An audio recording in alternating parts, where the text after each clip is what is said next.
तो वीडियो चालू करने से पहले डिस्क्लेमर, हम इस वीडियो में इनके अगेंस्ट नहीं बात कर रहे हैं, इनकी मिस इन्फॉर्मेशन के अगेंस्ट बात कर रहे हैं।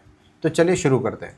हम पेशाब और जो होता है हगा हुआ खून उसे क्यों नहीं खाते?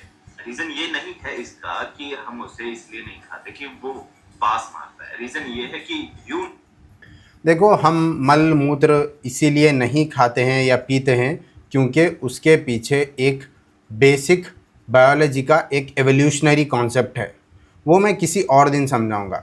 बट आज का मेरा मेन टॉपिक है जो इन्होंने पीएच के रिलेटेड बात की है उस पे। पीते होगे वो तुम्हारे पेशाब से भी ज्यादा खतरनाक है। कोल्ड ड्रिंक में होता है 2.5 pH. Body tries to neutralise acid को न्यूट्रलाइज करने की कोशिश करती है। तो क्या चाहिए इसको चाहिए कैल्शियम। कैल्शियम की जरूरत है बॉडी को, और बॉडी को कैल्शियम कहां से मिलेगा? बोन से। तो बोन से अगर कैल्शियम तुम्हारा न्यूट्रलाइजेशन के लिए ले लिया इस कोल्ड ड्रिंक के पीएच को न्यूट्रलाइज करने के लिए, तो तुम्हारी बोन्स क्या हो जाएगी? वीक। इससे अच्छा है भाई पेशाब। तो देखो भाई, इनको बेसिक एनाटॉमी और फिजियोलॉजी की नॉलेज नहीं है, इसलिए ये बात कर रहे हैं। आप कोई भी एसिडिक फूड या बेसिक फूड खाने से आपके पीएच में कोई चेंज नहीं आता। ये बात अच्छे से ध्यान में रख लो। जो आपको मार्केट में बेवकूफ़ बना रहे हैं, एसिडिक फूड है, अल्कलाइन फूड ले लो, अल्कलाइन वाटर ले लो, इससे आपके पीएच के बॉडी के पीएच में कोई चेंज नहीं आता। बॉडी का एक इंटरनल बफर सिस्टम होता है, उसको आप चेंज नहीं कर सकते। दूसरी बात जो इन्होंने बोला कि ये स्टमक में जाएगा तो वहाँ पर एसिडिक इन्वायरमेंट पैदा करेगा और आपकी बोन से कैल्शियम को खींच लेगा।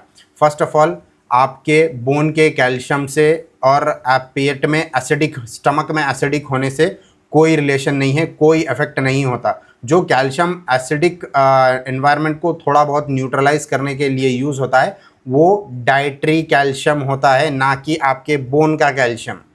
तो चलो इसको आपको मैं बेसिक एनाटॉमी से समझाता हूँ। ये रहा आपका डाइजेस्टिव ट्रैक्ट। डाइजेस्टिव ट्रैक्ट में ये स्टमक है। स्टमक में एक हिस्सा होता है, इस यहाँ पर इसको बोलते हैं फंडस। फंडस के अंदर होते हैं पैराइटल सेल। पैराइटल सेल से निकलता है हाइड्रोक्लोरिक एसिड, जिसका पीएच रेंज करता है 1.5 से 3.5 के बीच में। तो ये तो आपके कोल्ड ड्रिंक से ज़्यादा एसिडिक हो गया ना। तो वैसे ही आपको ऑस्टियोपोरोसिस हो जाना चाहिए, वैसे ही आपकी बोन्स ख़राब हो जानी चाहिए अगर आप कोल्ड ड्रिंक नहीं भी पी रहे हो। तो क्या पता चला कि आपकी बेसिक अंडरस्टैंडिंग ही गलत है।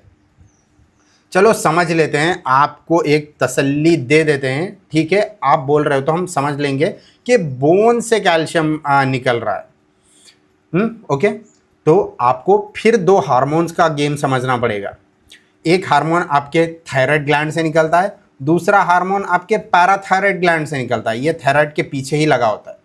देखो, थायराइड से निकलता है कैल्सिटोनिन। कैल्सिटोनिन क्या करता है, जब आपकी ब्लड में सीरम कैल्शियम लेवल्स बढ़ जाते हैं तो इसको वापस आपके बोन में भेजता है।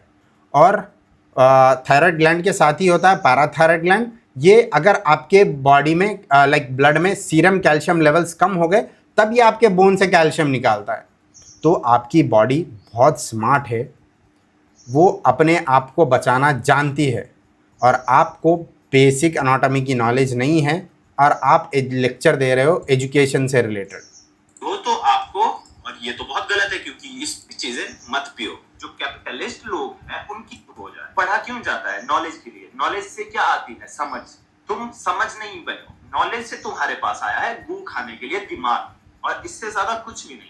वो चीजें खा रहे हो भाई। आई थिंक नेक्स्ट टाइम आप कोल्ड ड्रिंक ही पी लो तो ठीक रहेगा, बिकॉज आप गू खा के भी सही नॉलेज नहीं दे पा रहे हो।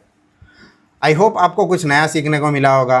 तब तक के लिए अपना और अपनों का ख्याल रखें, और ऐसी फालतू एडवाइजेस ऑनलाइन पे सुनना बंद करें। मैं मिलता हूँ आपसे अगले वीडियो में। Bye bye.